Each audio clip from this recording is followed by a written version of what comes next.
Pretties. I am so glad you're here because today I did math and I wanted to share with you guys. I mentioned before in my would I repurchase my eyeshadow, my entire eyeshadow collection, that I have a hard time sleeping, and I still do. And a couple of either last week or the week before that, I was thinking to myself, I wonder how much of my collection is ColourPop, like percentage wise. And that got me thinking, like, well, I wonder like what the breakdown of my collection is per brand period. And today I did that. I broke it down by category, the way I have it in my Google spreadsheets, and then I broke it down in total. So I wanted to go over these numbers with you guys because I figured why not. I actually think it's actually quite interesting, some of the things that I found out about my collection, which is it's interesting. Okay, I'm gonna say it later. Anyway, please don't forget to like and subscribe so you can become a resident of F0. I would love to have you be a part of the family. So yeah, I don't think I've ever seen anybody do this kind of video before. I think the closest that I've seen is Too Much Tash did a video almost a year ago where she was breaking down her collection to see how much was drugstore and how much was high end, and she broke it down face, eyes, lips, similar to what I'm doing. And then she did like a total of her collection, which is again is similar to what I'm doing, but I'm breaking down by makeup brand. So yeah. Anyway, and let's just get started. So I'm gonna get started with the face category. I own 27 products in my face category total. My inventory is coming up next month, so keep an eye out for it. Just putting it out there. This number is gonna drop. So my face category, I own 27 products. Out of this 27 products, I own 2 from e.l.f., 12 from ColourPop, 1 from NYX, 2 from Milani, 1 from Milk Makeup, 1 from Essence, 1 from Maybelline, 1 from Wet n Wild, 1 from Fenty Beauty, 2 from Becca, and 3 from Larlie Los Angeles, which broke down to pretty much all of the brands that I only own 1 product from as 3.7, all the ones that own 2.4 as 7.4, and then it left with L'Oreal Los Angeles, which is the only one that I own more than 2 things from at 11% with 3, and then ColourPop with 12 at 44%. So what I noticed in my face category is that I have more brands. Well, technically my eyes my stuff has more brands, but there's just less of each. So that was interesting to note. For my eyes category, I have 1 thing from NYX, 1 from Milani, 1 from Essence. Hold on, I gotta count this.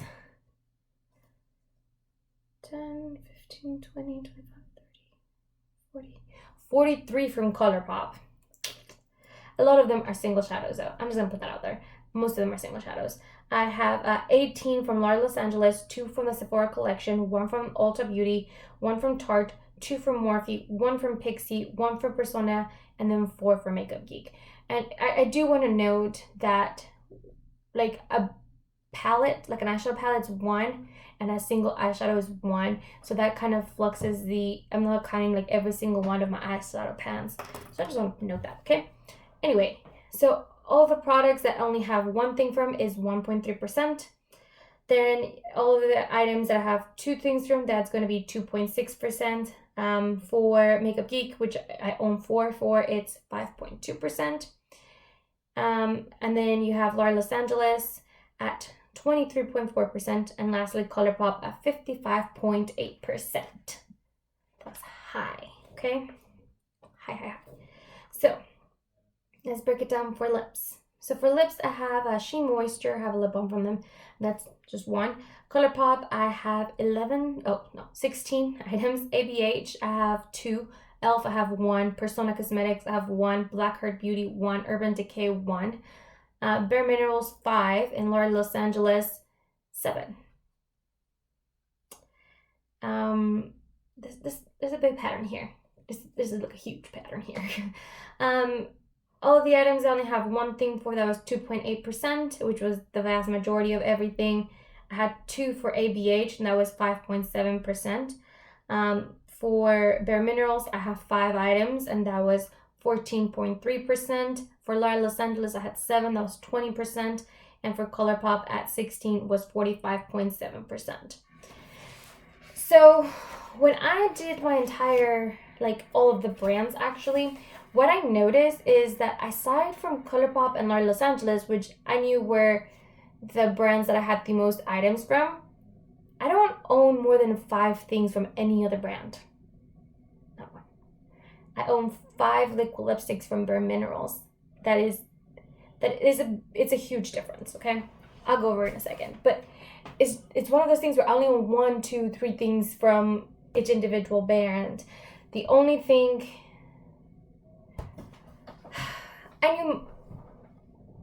I knew that ColourPop was going to be a dominator. In my head, I was like, ColourPop has to be like 70% of my collection. It is a lot lower than that, but it is still a lot. But I wasn't expecting to see how little of I have from each individual brand. Like, the only reason I have 4 products from MakeUp Geek, which is the like top brands that I have the most items from, is because I'm counting this quad. Because the magnetic ones, I'm counting them as singles. So each one of them is a single.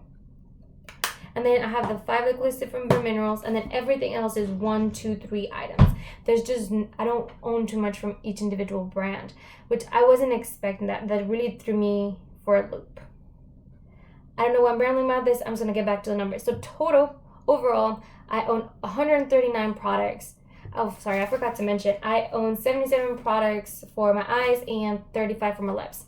So overall total, I own 139 makeup products, and this is strictly makeup only. So for e.l.f., I have 3, Milk Makeup, I have 1, ColourPop 71 items, Essence 2, NYX 2, Maybelline 1, Milani 3, Wet n Wild 1, Fenty 1, Becca 2, Los Angeles 28, Sephora 2, Ulta 1, Tarte 1, Morphe 2, Pixie 1, Persona Cosmetics 2, MakeUp Geek 4, Sheer Moisture 1, ABH 2, Blackheart Beauty 1, Urban Decay 1, and Bare Minerals 5.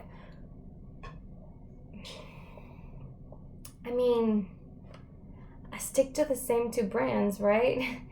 Anyway, if I only own 1 product from an item from a brand, it's only 0.7% of my collection. If it's 2, 1.4%. If it's 3, 2.1. So most brands are in that between the 0.7 and 2.1%. MakeUp Geek is 2.8%. Bare Minerals is 3.5%. And then there's a big jump to Los Angeles, which is 20%, and then you go to ColourPop at 51.1%, which again is a lot lower because I really thought I owned like 70% of my collection was ColourPop. That's what I thought in my mind, but I guess those little ones kind of just add up. I don't know, maybe I need to branch out more. I think I'm gonna try to do a video where I go through like Ulta bestsellers. I don't have a large collection. I don't mind bringing in a couple of new products into my collection that I know I'm gonna be able to use up. That's my whole thing. I don't mind bringing new things so long as I use them up. Like right now, I only have 1 bronzer. If I buy another bronzer, reality is I'm probably gonna finish both of them because there's only 2 I own, and I usually go through bronzer relatively quickly. Like last year, it took me only about 6-7 months to finish the butter bronzer, and I know people that take them over a year. So I know I can finish them up. So if I buy another one, I'll be okay. I don't mind buying so long as I can finish it. And I want to check out like Ulta's bestsellers list and just see if there's any products that catch my attention from more brands. I definitely want to branch out. I don't want my entire collection to be Los Angeles and ColourPop. Not that I don't love them. They're absolutely my 2 favorite makeup brands. But there's a lot of other good brands and products from individual brands, and I definitely want to branch out a little bit more. So I wouldn't mind bringing in a couple of extra things in specific categories. And I'm talking about this more in my inventory update. There are certain things in my category that I want to go into a no-buy for, like specific categories in my collection only. Because I don't have a large collection. I don't have a problem, but I definitely can see it becoming a problem in this specific areas. And I'll talk about it more then. But I want to bring in certain products that I know I can finish. I don't want to bring unnecessary things that are going to go to waste. But I want to be able to branch out a little bit more. Because my collection's kind of sad, okay? Like, I don't own more than 3 items from any particular brand, which means, I don't know, maybe I'm not trying the right items that are impressing me, or maybe it's the price. I'm from Monterrey, which it's said to be a city of codos, which means that we're really cheap. That's what it means. So maybe I am being cheap, and that's why I don't want to spend things. Like most of my collections, drugstore. I like to buy things at affordable price. So I don't know. What do you think about this? Did any of this interest you at all? Did this bore you? Did the numbers drive you crazy? Let me know. I love to hear your comments. Please like and subscribe, and I'll see you next time. And I'll definitely have to do that where we check out the Ulta bestsellers. We're gonna have to do that, and we're gonna have to check it out. Cool. Thank you guys. Have a nice day. Bye.